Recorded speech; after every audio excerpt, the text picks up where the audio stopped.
आज के इस वीडियो में हम लोग इमरजेंसी के बारे में जानेंगे। इमरजेंसी क्या होता है, किन कंडीशन में इमरजेंसी को लगाया जाता है, देश में कितनी बार इमरजेंसी लगा है, and the most important thing 25 जून 1975 को देश में इमरजेंसी क्यों लगाया गया था। इन्हीं सारी चीजों को हम लोग आज इस वीडियो में कवर करेंगे। सबसे पहले बात करते हैं इमरजेंसी होती क्या है, आपातकाल होता क्या है। देखिए, भारत एक लोकतांत्रिक देश है। यहाँ पे जनता के द्वारा चुनी हुई सरकार देश का शासन चलाती है। अब ऐसे में देश में कुछ ऐसी परिस्थितियां बनती है जिसके कारण आपातकाल की घोषणा करनी पड़ती है। देखिए, इंडियन कॉन्स्टिट्यूशन के आर्टिकल 352 में इमरजेंसी का प्रावधान है। नेशनल इमरजेंसी एक ऐसी सिचुएशन है जहां पे लोगों के फंडामेंटल राइट्स को छीन लिया जाता है, लोगों की बहुत सारी स्वतंत्रताएं जो है सो छीन ली जाती है, प्रेस पे सेंसरशिप लगा दिया जाता है, इवन राइट टू लिव इसको भी छीन लिया जाता है। अब बात आती है कि देश में इमरजेंसी कब लगती है। देखिए, देश में जब national peace, security and stability को खतरा होता है, whether due to war, external aggression and internal insurgency, in that condition a state of emergency can be declared or implemented। अभी तक देश में 3 बार इमरजेंसी लग चुका है। फर्स्ट इमरजेंसी तब लगा था जब 1962 में इंडिया और चाइना के बीच में वॉर चल रहा था। उस टाइम हमारे प्राइम मिनिस्टर जवाहरलाल नेहरू थे। सेकेंड टाइम इमरजेंसी 1971 में लगाया गया जब इंडिया और पाकिस्तान का वॉर चल रहा था। उस टाइम हमारे देश की जो प्राइम मिनिस्टर थी वो इंदिरा गांधी जी थी। और थर्ड टाइम इमरजेंसी 1975 में लगाया गया, जो कि इंडियन हिस्ट्री में ब्लैक चैप्टर के नाम से जाना जाता है। अब सीधे मुद्दे पे आते हैं। ऐसी भी क्या वजह थी कि इंदिरा गांधी को इमरजेंसी घोषित करना पड़ा था 25 जून 1975 को। आइए जानते हैं इस वीडियो में। इसके पीछे की कुछ पॉलिटिकल रीजन को भी देखते हैं इस वीडियो में। देखिए, इंदिरा गांधी 1971 का जो इलेक्शन था वो गरीबी हटाओ के नारे से स्टार्ट करती है। और देश में इंदिरा गांधी ने गरीबों के लिए और देश के लिए बहुत कुछ किया भी था। जैसे कि एग्जांपल लेते हैं, 1969 में 14 बैंक का नेशनलाइजेशन कर दी। नेशनलाइजेशन का मतलब ये हुआ कि पहले बैंक जो है सो वो अमीरों के हाथ थी, किसी प्राइवेट ऑनरशिप में थी, बट आफ्टर नेशनलाइजेशन जितने भी 14 बैंक थे वो सरकार की हो गई, नेशनलाइज कर दिया गया बैंक को। इससे अमीर घराने के लोग इंदिरा गांधी से नाखुश थे, लेकिन जितने भी गरीब लोग थे वो इंदिरा गांधी के इस फैसले से बहुत ही प्रभावित हुए और बहुत ही खुश हुए, क्योंकि पहले बैंक सिर्फ अमीरों के लिए यूज किया जाता था, क्योंकि बैंक सिर्फ प्रॉफिट कमाना जानता था, वो प्राइवेट ऑनरशिप में था। आफ्टर नेशनलाइजेशन जब सरकार के हाथ में बैंक आ गया, उसके बाद जो है सो बैंक गरीबों के लिए भी अवेलेबल कराया गया। दूसरा रीजन था प्रिवी पर्स का।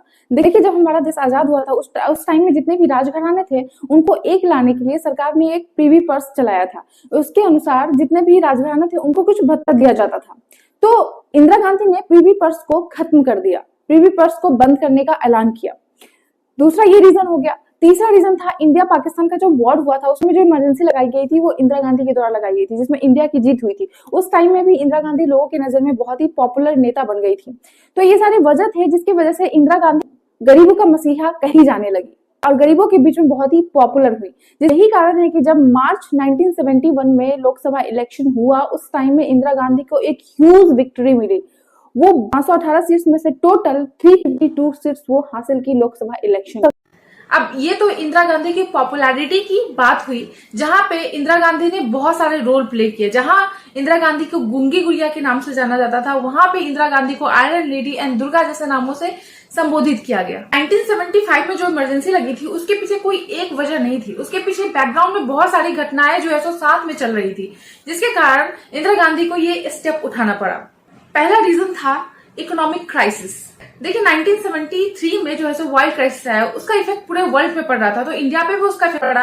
At the same time India Pakistan में जो युद्ध चला था उसके कारण जो है सो हमारे देश की इकोनॉमी बहुत ठप पड़ गई थी, अनएम्प्लॉयमेंट हाई था, फिर प्राइसेस राइज थे एंड बहुत सारी इकोनॉमी की ग्रोथ जो है सो बहुत ही स्लो थी। तो सारी चीजें जो है सो सेम टाइम पे चल रहा था, जिसके ये सारे रीजन जो है सो इंडिया के नागरिकों में नफरत पैदा कर दी। दूसरा रीजन हुआ नव निर्माण एजिटेशन इन गुजरात में जो दंगे चल रहे थे, गुजरात में जो स्टूडेंट प्रोटेस्ट हो रहा था, इसका कारण था कि जितने भी खाने का सामान था उसके प्राइसेस जो है सो बहुत ही हाई लेवल पे थे। वहां के जो सीएम थे चिमन भाई पटेल, वो कुछ नहीं कर पा रहे थे। उनके टाइम में भ्रष्टाचार हाई लेवल पे था, करप्शन बहुत हाई लेवल पे था। एट द सेम टाइम जितने भी इसेंशियल्स गुड्स होते हैं, जितने भी इंपॉर्टेंट सामान होती थी, उसकी प्राइस जो है सो बहुत ही हाई लेवल पे पहुंच गया था। इसके बावजूद जो है सो सरकार कुछ नहीं कर पा रही थी। तो जितने भी स्टूडेंट थे ये प्रोटेस्ट कर रहे थे कि वहां के सरकार को रिमूव किया जाए, वहां की सरकार को हटाया जाए। बाद में चल करके इंदिरा गांधी ने चिमन भाई पटेल को वहां से हटा दिया और उसके बाद राष्ट्रपति शासन वहां पे लागू कर दी। तीसरा रीजन थी जो कि सबसे इम्पोर्टेंट रीजन माना जाता है और ऐसा कहा भी जाता है कि इमरजेंसी लगने के पीछे जो है सो जेपी मूवमेंट का सबसे बड़ा रोल था। बिहार में करप्शन और सूखे से लोग बहुत ज्यादा परेशान थे। इसके कारण छात्रों ने आंदोलन शुरू कर दिया। उस टाइम में विधानसभा के आगे कुछ छात्र मिलकर के प्रदर्शन कर रहे थे, जिसकी वजह से 2-3 छात्र वहां पे मारे गए। उसके बाद जितने भी जनता थी बिहार की, जितने भी स्टूडेंट थे, और ज्यादा गुस्से में आ गए और उन्होंने जेपी को लेटर लिखा, जयप्रकाश नारायण को। उसका जो जयप्रकाश नारायण पॉलिटिक्स से बहुत दूर रहते थे, ये देख करके वो भी यहाँ पे आ गए स्टूडेंट के बुलाने पे, और उन्होंने इसको जो है सो विरोध किया और उसके बाद से प्रदर्शन स्टार्ट कर दिया इंदिरा गांधी के खिलाफ। और उसके बाद का जो रीजन था वो रेलवे स्ट्राइक। ये जो रेलवे स्ट्राइक था वो टोटल 3 सप्ताह तक चला। जॉन फर्नांडिस जो है सो उनके कहने पे ये रेलवे स्ट्राइक कराई गई थी। जितने भी रेलवे स्टाफ थे वो सारे स्ट्राइक पे चले गए थे, जिसके कारण इकोनॉमी को बहुत बड़ा लॉस हुआ और उसके बाद रेलवेज बंद कर दिए गए, ट्रांसपोर्टेशन, ये सारी चीजें ठप पड़ गई थी। उनका डिमांड था कि जितने भी एम्प्लॉय थे रेलवे के, उनको एक्स्ट्रा बोनस दिया जाए, जितने भी वर्कर्स हैं उनके राइट को देखा जाए। तो ये सारी उनकी डिमांड थी, जिसकी वजह से रेलवे में भी स्ट्राइक लग गया था। उसके बाद का रीजन जो था वो बहुत ही बड़ा था। जो इंदिरा गांधी थी उनकी जुडिशियरी से कुछ बनती नहीं थी। हमें कोर्ट से हमेशा उनका पंगा चलता रहता था, टशल चलते रहता था। जो भी सुप्रीम कोर्ट डिसीजन लेते थे इंदिरा गांधी उसको बदल देती थी, संविधान में संशोधन करके उनके फैसले को बिल्कुल बदल देती थी, जिसमें से कि नेशनलाइजेशन एंड प्रीवी पर्स दोनों के ऊपर कोर्ट ने जो है सो रोक लगाया था। दोनों के ऊपर कोर्ट का आदेश था कि इसको नहीं लागू किया जाए, बट इंदिरा गांधी संविधान में संशोधन करके इन दोनों फैसले को लाई। और उसके बाद का जो रीजन आया वो इतिहास के पन्ने में लिखा गया, इलाहाबाद हाई कोर्ट का डिसीजन। जी हाँ, जैसा मैंने बताया कि इंदिरा गांधी उत्तर प्रदेश के रायबरेली से चुनाव लड़ रही थी। वहां उनके जो प्रतिद्वंदी संयुक्त सोशलिस्ट पार्टी के प्रत्याशी राजनारायण थे, जिनको कि इंदिरा गांधी ने 1 लाख से भी अधिक वोट से हराई थी। राजनारायण ने इंदिरा गांधी की इस जीत को इलाहाबाद हाईकोर्ट में चुनौती दी। राजनारायण का कहना था कि इंदिरा गांधी ने चुनाव में सरकारी मशीनरी का दुरुपयोग किया है तथा तय सीमा से अधिक पैसे खर्च किए और मतदाताओं को प्रभावित करने के लिए गलत तरीकों का इस्तेमाल किया। देश में आपातकाल की नींव तो 1971 के आम चुनाव में ही पड़ गई थी। 12 जून 1975 को हाई कोर्ट का फैसला आया और उसमें कोर्ट ने इंदिरा गांधी को दोषी ठहराया और उनके जीत को रद्द कर दिया। कोर्ट ने माना कि इंदिरा गांधी ने सरकारी मशीनरी के बलबूते चुनाव पे जीत हासिल की थी। कोर्ट ने 7 मुद्दों में से 5 में से इंदिरा गांधी को राहत दी, लेकिन 2 मुद्दों पे उन्हें दोषी करार दिया। इसमें से ये बात सामने आई कि इंदिरा गांधी ने अपने OSD officer on special duty Yashpal Kapoor का चुनाव प्रचार प्रसार के लिए गलत तरीकों से इस्तेमाल किया था। कपूर 4 फरवरी 1971 के इलेक्शन में एजेंट बनाए गए, लेकिन उससे पहले ही चुनाव प्रचार करना शुरू कर दिया था। दूसरा आरोप ये साबित हुआ कि उन्होंने चुनाव प्रचार के लिए सरकारी मशीनरी का इस्तेमाल किया। कोर्ट ने ये पाया कि सरकारी खर्च पर इंदिरा गांधी ने के लिए मंच, लाउड स्पीकर एंड सामियाने लगाए गए थे। इसलिए कोर्ट ने the representation of people act के तहत इंदिरा गांधी पर 6 साल तक चुनाव लड़ने पर पाबंदी लगा दी और उनके प्रतिद्वंदी राजनारायण को चुनाव में विजयी घोषित कर दिया। लेकिन श्रीमती इंदिरा गांधी ने इस्तीफा देने से इनकार कर दिया। उनके निजी सचिव RK धवन के अनुसार इंदिरा गांधी इस्तीफा देने के लिए तैयार थी। इस्तीफा पत्र पर टाइप भी कर दिया था, लेकिन उस पर कभी उन्होंने सिग्नेचर ही नहीं किया। इलाहाबाद हाई कोर्ट के फैसले को इंदिरा गांधी ने सुप्रीम कोर्ट में चुनौती दी। 24 जून 1975 को इंदिरा गांधी की याचिका पर सुप्रीम कोर्ट ने सुनवाई दी। फैसला आया कि जब तक मामला कोर्ट में चल रहा है तब तक इंदिरा गांधी प्रधानमंत्री पद पे रह सकती हैं, लेकिन उन्हें संसद में किसी चर्चा और किसी बिल पे वोट करने का अधिकार नहीं था। इसका मतलब ये था वो प्रधानमंत्री के पद पे तो रह सकती थी, लेकिन उस पावर का इस्तेमाल वो नहीं कर सकती थी।